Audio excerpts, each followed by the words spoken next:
નમસ્તે મિત્રો, હું મનોજભાઈ ભાવનગરની સરદાર પટેલ સંસ્થાના શ્રીમતી MS લખાણી કન્યા વિદ્યાલયના ઉચ્ચતર માધ્યમિક વિભાગમાં હાલ અંગ્રેજી શિક્ષક તરીકેની ફરજ બજાવું છું.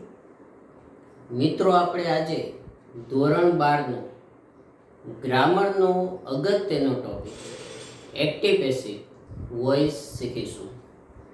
હવે આપણે આપેલા વાક્યોનું એક્ટિવમાંથી પેસિવ બનાવવા માટે થોડાક પાયાના નિયમો જરા સમજી લઈશું. સૌથી પહેલાં આપણે આપેલા વાક્યનો કાળ નક્કી કરવો પડે. આપેલું વાક્ય કયા કાળનું છે, કયા ચેપ્ટરનું છે, એ સૌથી પહેલાં નક્કી કરવું પડે.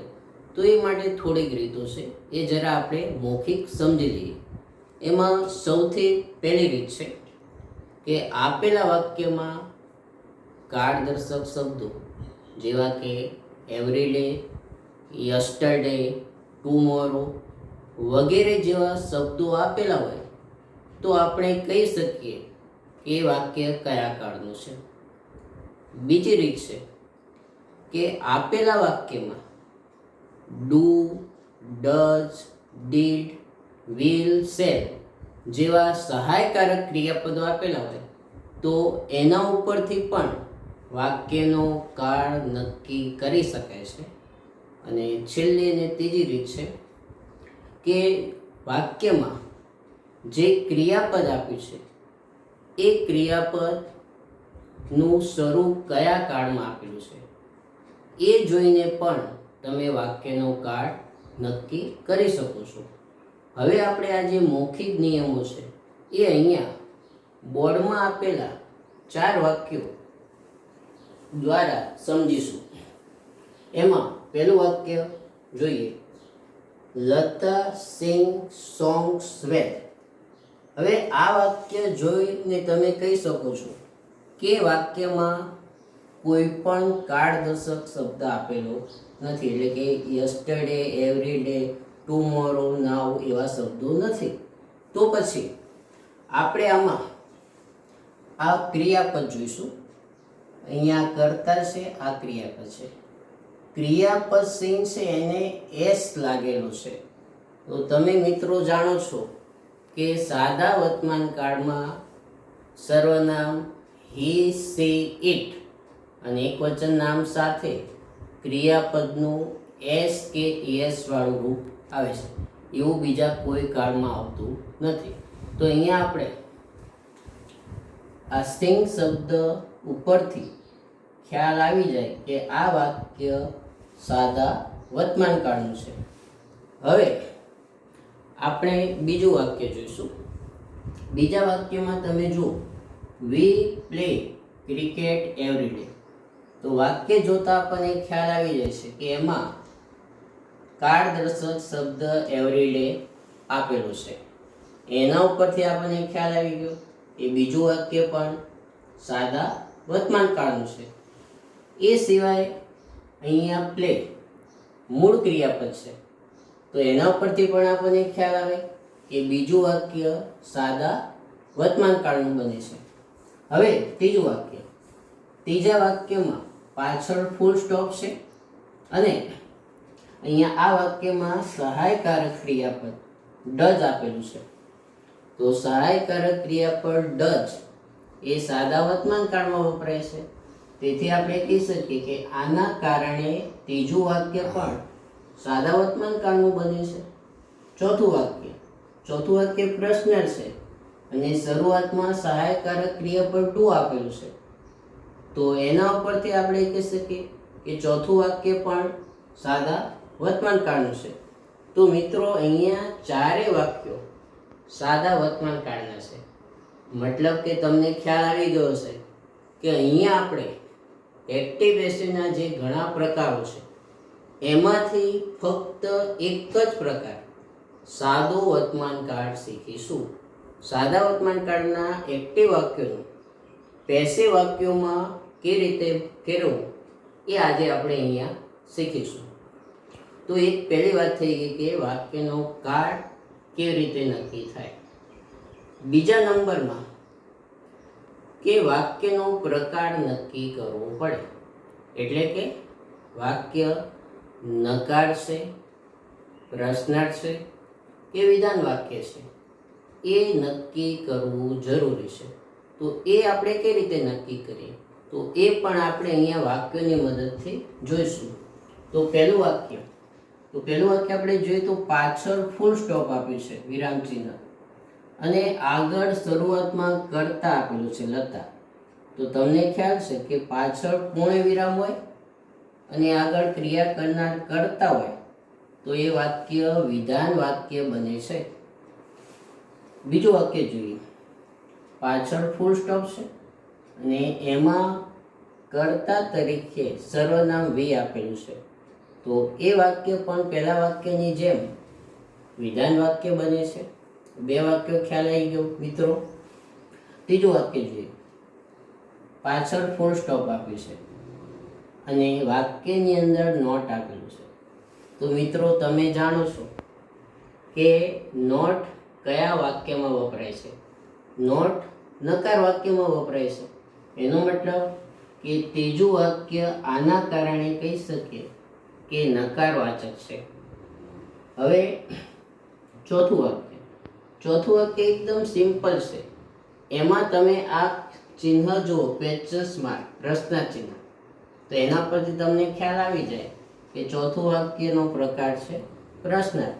મતલબ કે અહીંયા આપણે બે વસ્તુ શીખ્યા એક્ટિવમાંથી પેસિવ બનાવવાનું, કે વાક્યનો કાળ કેવી રીતે નક્કી કરાય, બીજું વાક્ય કયા પ્રકારનું છે એ કેવી રીતે નક્કી કરાય.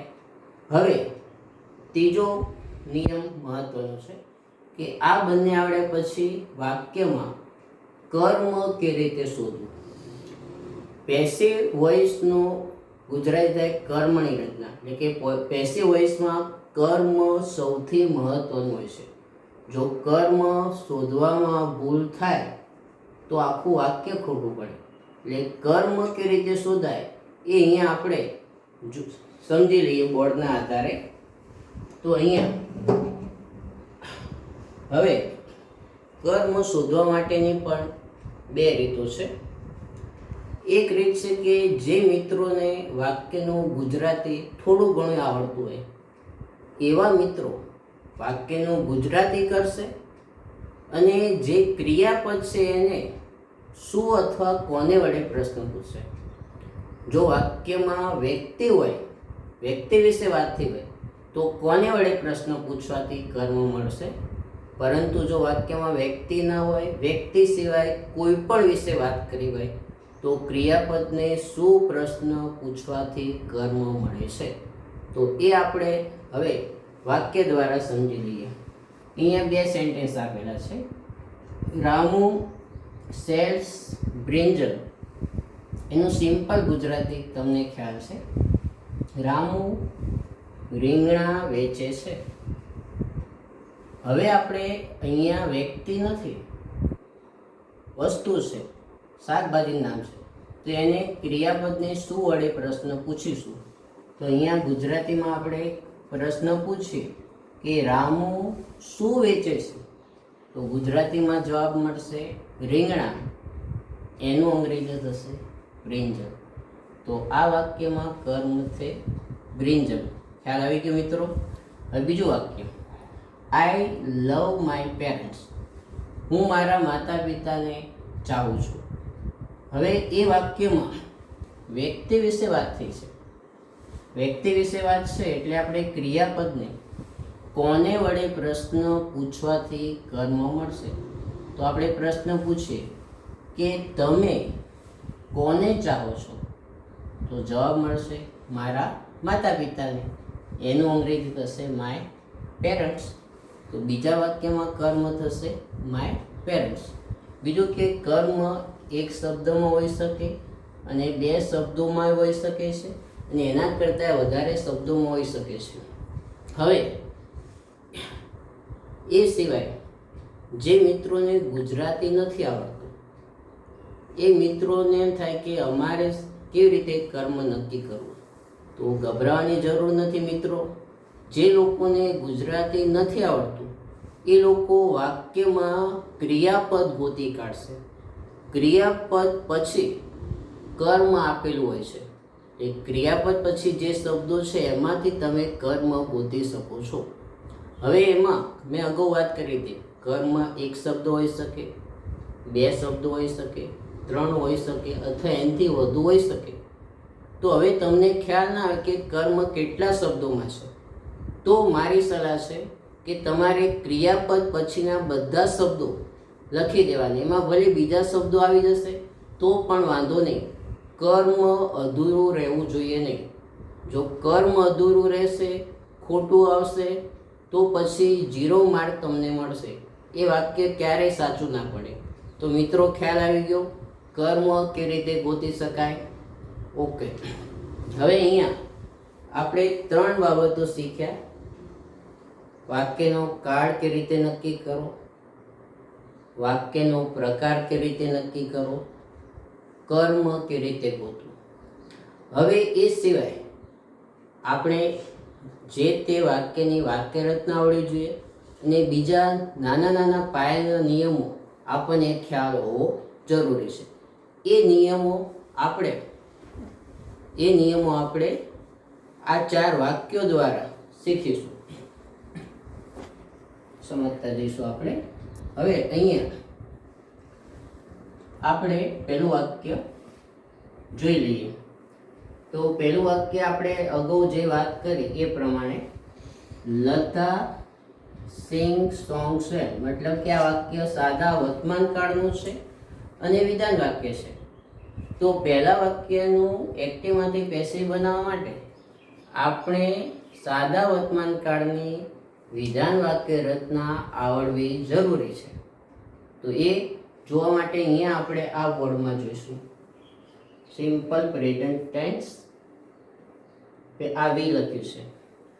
વી એટલે કે વિધાન વાક્ય. એમાં તમે જોઈ શકો છો કે પહેલું છે કર્મ. કર્મ તો અહીંયા આપણે આ વાક્યની અંદર કર્મ ગોતીશું. તો હમણાં જ આપણે વાત થઈ કે કર્મ કેવી રીતે ગોતાય. તો અહીંયા આપણે ગુજરાતી કર્યું છે કે લતા સારી રીતે ગીત ગાય છે. તો ક્રિયાપદને શું વડે પ્રશ્ન પૂછીશું કે લતા સારી રીતે શું ગાય છે, તો જવાબ મળશે ગીત. એનું અંગ્રેજી થશે સોંગ્સ. તો કર્મ આપણને મળી ગયું સોંગ્સ. તો જે લોકોને ગુજરાતી નથી આવડતું એ મિત્રો ક્રિયાપદ જાણે છે, ક્રિયાપદ પછીનો શબ્દ સોંગ્સ લખી શકે છે. આ અન્ય શબ્દ છે, કદાચ આની સાથે લખાઈ ગયા તો ચિંતા કરવાની જરૂર નથી. પણ જે લોકોને નથી ખ્યાલ એ લોકો જ એ બાબતનો ઉપયોગ કરશે. બાકી જે લોકોને ખ્યાલ છે કે કર્મ આટલા શબ્દો છે તો ફક્ત એટલું લખશે, વધારાનું નહીં લખે.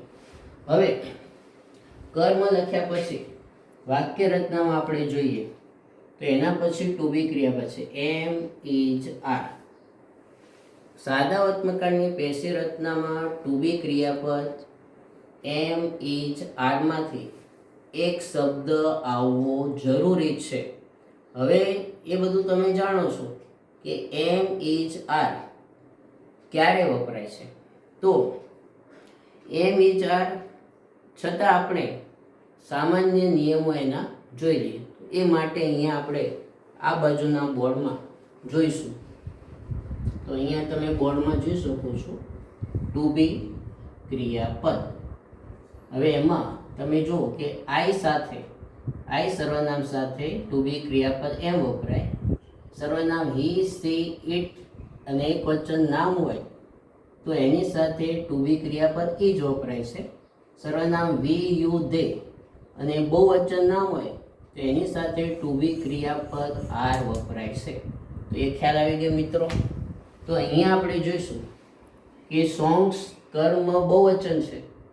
તો હાલે જ વાત થઈ કે બહુવચન નામ સાથે ટુ બી ક્રિયાપદ આર વપરાય છે, એટલે અહીંયા આપણે મૂક્યું આર. હવે અહીંયા વાક્ય રચનામાં આવી પાછા તો ટુ બી ક્રિયાપદ પછી લખ્યું છે V3 એટલે કે ભૂતકૃદન. ભૂતકૃદન તમારે ગોતવું જરૂરી છે. તો તમને એક્ટિવમાંથી પેસિવ બનાવો તો ક્રિયાપદના ભૂતકૃદન આવડવા જરૂરી છે. એ માટે અહીંયા આપણે આ શબ્દો જરા સમજી લઈશું. ક્રિયાપદના 3 રૂપો છે. V1 સાદો વર્તમાનકાળ, V2 સાદો ભૂતકાળ, V3 ભૂતકૃદન. અહીંયા આપણે એક એક્ઝામ્પલ તરીકે સિંગ શબ્દ છે ક્રિયાપદ, એનું V2 નું રૂપ એટલે કે ભૂતકાળ રૂપ સેંગ થશે અને V3 ભૂતકૃદન સંગ થશે. એ રીતે ટીચનું V2 ટોટ થાય છે, V3 પણ ટોટ થાય છે. રાઇટનું રોડ થાય છે, V3 રિટર્ન થાય છે. પ્લે. હવે તમે જો કે આ 3 શબ્દો જે છે ને અનિયમિત રૂપો છે, એટલે એ ત્રણેયના રૂપો અલગ અલગ બને છે. એટલે કે અનિયમિત રૂપો છે એમાં અલગ અલગ આવશે. આ પ્લે જે છે એનું V2 V3 એ નિયમિત રૂપ બને છે. એટલે કે જે નિયમિત રૂપ બનતા હોય એમાં શું કરવાનું છે કે એમાં તમારે પાછળ ડી અથવા ઈડી લગાડવાનું છે. ધારો કે ક્રિયાપદની પાછળ ઈ હોય તો ડી લગાડો એટલે ભૂતકૃદન અને ભૂતકાળ બનશે, અને ઈ ના હોય તો ઈડી લગાવવાથી ભૂતકાળ અને ભૂતકૃદન બને છે. તો દરેક નિયમિત ક્રિયાપદો એ રીતે તમે લખી શકો છો. અહીંયા આપણે V3ના રૂપો સૌથી મહત્વના છે. તો પહેલા વાક્યમાં ક્રિયાપદ સિંગ્સ હતું એટલે એનું આપણે V3 રૂપ લખ્યું સમ. તો અહીંયા આપણે તમે જોઈ શકો છો કે અહીંયા V3 સંગ આવી ગયું. હવે આગળ વાક્ય રચના પ્રમાણે તો V3 એટલે કે ભૂતકૃદન લખ્યા પછી અન્ય શબ્દો અહીંયા આપણે જોઈએ વાક્યમાં. તો પહેલા વાક્યમાં આપણે જોઈએ તો અન્ય શબ્દો વેલ આપેલા છે કે લતા સારી રીતે ગીતો ગાય છે. તો આ અન્ય શબ્દ છે એટલે આપણે અહીંયા અન્ય શબ્દો લખ્યા છે. અન્ય શબ્દો તરીકે ક્રિયા વિશેષણ આવી શકે અથવા કોઈ સ્થળ દર્શક શબ્દો કે બીજા પ્રકારના શબ્દો હોય વધારાના, તે અન્ય શબ્દો તરીકે લખવાના હોય છે. એ આપણે V3 પછી લખવાના હોય છે. હવે અહીંયા વાક્ય રચનામાં આગળ જોઈશું. બાય, અન્ય શબ્દો પછી બાય. તો અહીંયા આપણે બાય મૂક્યું. હવે બાય પછી તમે જુઓ લખ્યું છે નામ અથવા કર્મ વિભક્તિનું સર્વનામ, બેમાંથી એક આવે બાય પછી. તો અહીંયા આપણે વાક્યમાં જોઈએ તો વાક્યમાં અહીંયા લતા નામ આપેલું છે, એટલે અહીંયા આપણે બાય પછી નામ લખ્યું.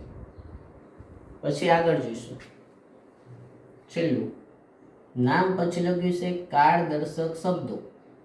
તો અહીંયા વાક્યમાં આપણે જોઈએ તો પહેલા વાક્યમાં આપણે જોતા કાળ દર્શક શબ્દો આપ્યા જ નથી, એટલે અહીંયા આપણે કાળ દર્શક શબ્દો લખ્યા નથી.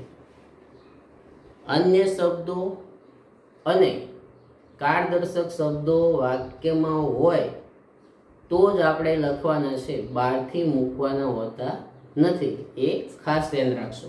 તો પહેલું વાક્ય મિત્રો બરાબર ખ્યાલ આવી ગયો કે કયો શબ્દ કેવી રીતે વપરાણો, કેવી રીતે ઉપયોગ થયો. ઓકે. હવે બીજું વાક્ય આપણે જોઈએ તો એ વાક્ય સાદા વર્તમાનકાળનું છે, આપણે અગાઉ વાત થઈ ગઈ છે, અને વિધાન વાક્ય છે. તો એમાં આપણે અગાઉની વાક્ય રચના પ્રમાણે જ જવાબ લખવાનો છે. તો પહેલું કર્મ આપણે લખવાનું છે. તો કર્મ ગોતીએ. હવે એનું ગુજરાતી આપણે કરીએ તો અમે દરરોજ ક્રિકેટ રમીએ છીએ. તો અહીંયા શું વડે પ્રશ્ન આપણે પૂછશું ક્રિયાપદને કે તમે દરરોજ શું રમો છો? તો જવાબ મળશે ક્રિકેટ. તો ક્રિકેટ કર્મ થયું. હવે અહીંયા જે લોકોને ગુજરાતી નથી ફાવતું એ લોકો ક્રિયાપદ પછી કર્મ લખી શકે છે. તો અહીંયા ક્રિયાપદ પછી ક્રિકેટ છે, તો ક્રિકેટ કર્મ આપણે લખી શકીએ. હવે કર્મ પછી આપણે વાક્ય રચના જોઈ કે ટુ બી ક્રિયાપદ વપરાય એમ ઇઝ આરમાંથી.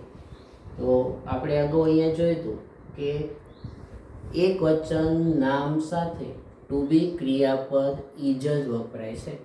અહીંયા ક્રિકેટ સાથે ઇઝ આવી જાય.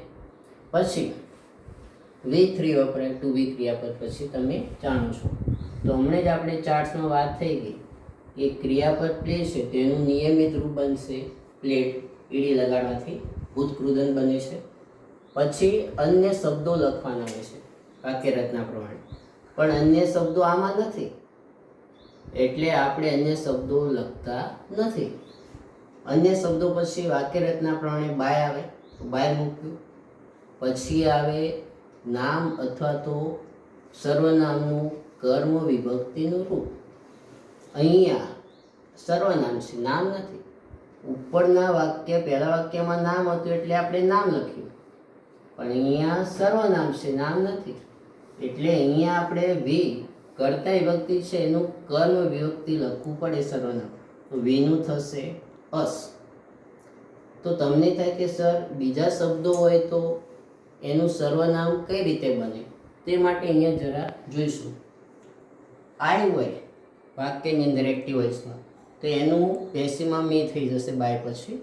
વી હોય તો બાય પછી અસ લખવાનું થાય. યુ હોય તો એનું યુ થશે. હીનું હિમ થશે. સી હોય તો હર થશે. ઇટ હોય તો ઇટ બનશે. ધે હોય તો તેમ થશે. નામ હોય તો નામનું નામ રાખવાનું છે. હવે અહીંયા આપણે અહીંયા સુધી સમજી લીધું છે. એના પછી છેલ્લે આવે કાળદર્શક શબ્દો. તો કાળદર્શક શબ્દો આપેલા છે તો એવરી ડે તમે જાણો છો તો એ આપણે મૂકી દઈશું અને પાછળ ફૂલ સ્ટોપ. તો મિત્રો બીજું સેન્ટેન્સ પણ તમને ખ્યાલ આવી ગયો હશે કે કયો શબ્દ કેવી રીતે વપરાય છે. ઓકે, હવે ત્રીજું વાક્ય, he does not teach me English. તે મને અંગ્રેજી ભણાવતા નથી. હવે આ વાક્ય ઉપરના બે વાક્યો કરતા અલગ છે. તમે જાણો છો કે વાક્ય સાદા વર્તમાન કાળનું છે, નકાર છે, પણ અલગ એટલે છે કે એમ એ વાક્ય દ્વિકર્મી વાક્ય છે. દ્વિકર્મી એટલે કે વાક્યમાં બે કર્મો આપેલા છે. તો બે કર્મો હોય તો આપણે કયું કર્મ લઈને એનું પેસિવ બનાવી શકાય. તો મિત્રો બેમાંથી કોઈ પણ કર્મ લઈને તમે સેન્ટેન્સ બનાવો સાચું પડે. તો અહીંયા આપણે બંને કર્મો લઈને અલગ અલગ રીતે એ વાક્ય બનાવીશું. એમાંથી તમને જે યોગ્ય લાગે એ રીતે તમે એનું પેસિવ બનાવશો તો ખોટું નહીં પડે. તો આપણે સમજી લઈએ. અહીંયા સૌથી પહેલાં અહીંયા આ વ્યક્તિ છે પહેલું, મી, મને. તો એમાં આપણે અગાઉ વાત થઈ કર્મસ્થળ કે વ્યક્તિઓ તો કોને વડે પ્રશ્ન પૂછાય અંગ્રેજીમાં. તો આપણે અહીંયા મીનું ક્રિયાપદને, તે જ ક્રિયાપદને કોને વડે પ્રશ્ન પૂછીશું. તો ગુજરાતીમાં પ્રશ્ન થશે કે અંગ્રેજી તેઓ કોને ભણાવતા નથી. તો જવાબ મળશે મને. એનું અંગ્રેજી થશે મી. તો મી કર્મ થયું. તો આપણે મી આગળ લઈએ તો એનું કર્તા વિભક્તિ બની જાય આઈ. એ રીતે અસ હોય તો વી થઈ જાય, હિમ હોય તો હી થાય, હર હોય તો સી થાય, ધેમ હોય તો તે થાય. એટલે કે કર્મ વિભક્તિ હોય તમે આગળ લાવો તો પાછું કર્તા વિભક્તિ લખવું પડે. એટલે અહીંયા મીનું તમારે આઈ લખવું પડે કર્મ તરીકે. પછી તમે જાણો છો કે એમાં ટુ બી ક્રિયાપદ આઈ સાથે એમ જ આવે. તો આપણે એમ લખ્યું. પછી વાક્યમાં નોટ આપ્યો હોય તો નોટ નીકળી ના જાય, પણ એ ટુ બી ક્રિયાપદ પછી જ લખવાનું છે. યાદ રાખશો, નોટ ટુ બી ક્રિયાપદ પછી જ આવવું જોઈએ. અહીંયા આપણે ટુ બી ક્રિયા એમ પછી નોટ લખે. પછી ડઝ નીકળી જાય એ પેસિવમાં ના આવે. પછી ટીચનું V3 એ આપણે અગાઉ જોયું ચાર્ટ પ્રમાણે, તો ટીચનું ડોટ થાય છે. પછી અહીંયા અન્ય શબ્દો, તો અહીંયા ઇંગ્લિશ જે છે અન્ય શબ્દો તરીકે વપરાશે. પછી બાય. પછી સર્વનામ આપ્યું હોય તો એનું કર્મ વ્યક્તિનું રૂપ જાણીએ છીએ. તો અહીંયા હી છે તો એનું સર્વનામ હિમ થશે. એ પણ હમણાં આપણે થોડા સમય પહેલા જ નિયમ જોઈ લીધો.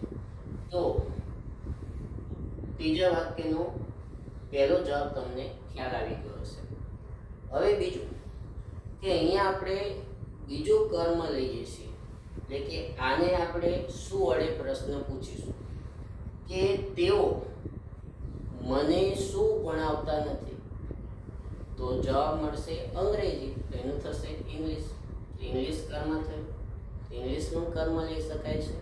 એની સાથે ટુ બી ક્રિયાપદ ઈ જ વપરાય. આપણે અગાઉ જોઈ પ્રમાણે નકાર છે તો નોટ અહીંયા આપણે મૂકીશું. V3 તમે જાણો છો અમને નથી ટીચનું નોટ થાય છે લખીશું. પણ અહીંયા સર્વનામની પહેલા બારથી ટુ મૂકીશું. આમાં ટુ ઉમેરવું પડે. ટુ મૂકીને પછી અન્ય શબ્દ તરીકે મેં લખવો પડે. હવે તમે બીજા નંબરનું કર્મ લો ને ત્યારે જ આ ટુ ઉમેરવાનું છે. પહેલું કર્મ લો તો ટુ નથી ઉમેરાતું, આપણે પહેલા વાક્યમાં જોયું. તો મારી સલાહ છે કે બે કર્મોમાંથી પહેલું કર્મ લો તો તમને સહેલું પડશે, કારણ કે એમાં બહારથી કોઈ શબ્દ ઉમેરવાનો આવતો નથી. પણ તમે બીજા નંબરનું કર્મ લો તો સર્વનામની પહેલાં ટુ ઉમેરવું પડે છે. અઘરું નથી, પણ ભૂલી ના જવાય એ ધ્યાન રાખવું. બંને વાક્યો બિલકુલ સાચા છે એ ધ્યાન રાખવું જરૂરી છે. પછી બાય અને પછી કર્મ વિભક્તિનું રૂપ, એટલે અહીંયા જાણીએ છીએ કે હી છે તો હી. પાછળ કાળદર્શક શબ્દો આપ્યા નથી એટલે આપણે એમાં લખતા નથી. તો ત્રીજા વાક્યના બંને જવાબ તમને આવડી ગયા છે મિત્રો, ખ્યાલ આવી ગયો. હવે છેલ્લું ચોથું વાક્ય, એમાં જોઈએ તો વાક્ય વર્તમાનકાળ છે અને પ્રશ્નાર્થ વાક્ય છે. તો વાક્ય પ્રશ્નાર્થ હોય વર્તમાનકાળમાં તો એની વાક્ય રચના સહેજ જોવી જરૂરી છે. તો અહીંયા જરા આપણે જોઈ લઈશું કે આ વિધાન વાક્ય હતું, આ નકાર હતું અને આ પ્રશ્ન. તો પ્રશ્ન વાક્ય રચનામાં પહેલું એમ ઈ આર પ્લસ કર્મ, એટલે કે અહીંયા કર્મ બીજા નંબરમાં આવે છે અને ટુ બી ક્રિયાપદ ઈ જેમ આર શરૂઆતમાં આવે છે. એ ધ્યાન રાખવું જરૂર, કારણ કે પ્રશ્ન વાક્ય આપણે બનાવવાનું છે એના કારણે. તો આપણે શું કરવું, તો આમાં પણ આપણે કર્મ જ પહેલાં ગોતવું અને એ પ્રમાણે ઈ જ એમ આર સિલેક્ટ કરવું. એવું કરવાથી ભૂલ પડશે નહીં. તો અહીંયા આપણે જોઈએ કે આનું ગુજરાતી પહેલાં કરીશું. Do you write your homework daily, તમે તમારું ગૃહ કાર્ય દરરોજ લખો છો.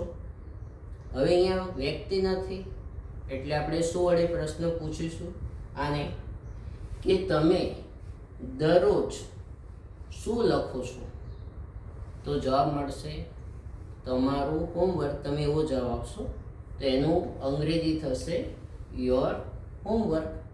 તો યોર હોમવર્ક કર્મ થયું એ આપણે લીધું અહીંયા, પણ યોર હોમવર્ક કર્મ આપણે અહીંયા ના લખ્યું. પહેલાં બીજા વાક્યમાં આપણે કર્મ શરૂઆતમાં લખતા હતા, પણ અહીંયા આપણે કર્મ શરૂઆતમાં જ નથી લખતા, બીજા નંબરમાં.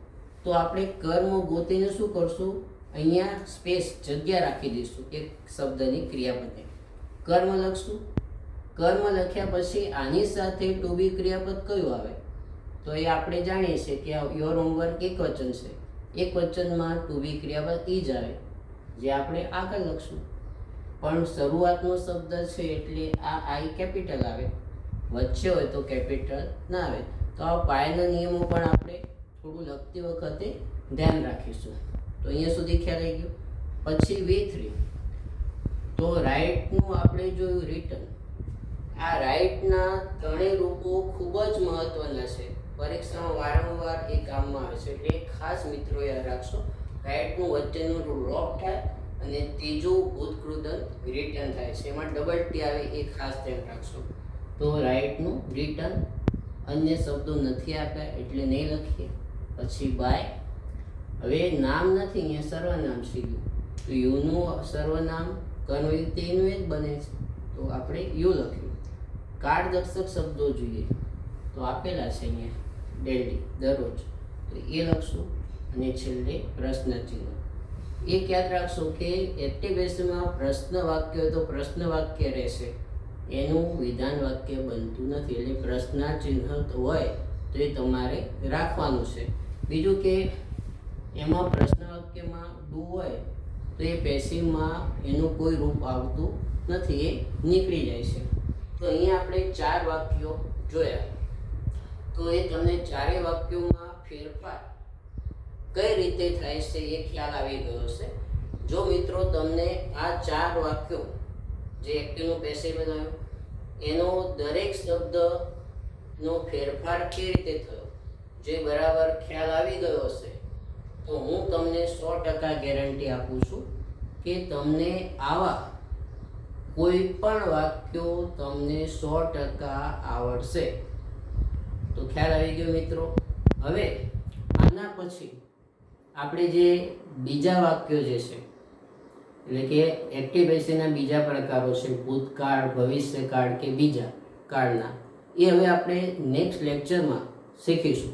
પણ એ પહેલાં આપણે તમારે જો આ બધું લાંબુ યાદ ના રાખવું હોય, જે હોશિયાર વિદ્યાર્થીઓ છે તે લોકો હવે ટૂંકી રીત યાદ રાખી લેશે. અહીંયા લખી છે યાદ રાખો ટૂંકી વાક્ય રચના.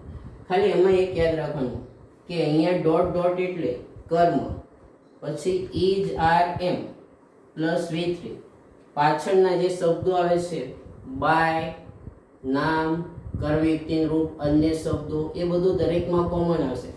ખાલી દરેક કાળમાં આટલું જ બદલાય છે. એટલે તમે લાંબી વાક્ય રચના યાદ ના રાખો તો તમારે પરીક્ષામાં આવી ટૂંકી વાક્ય રચના યાદ રાખવાની રહેશે.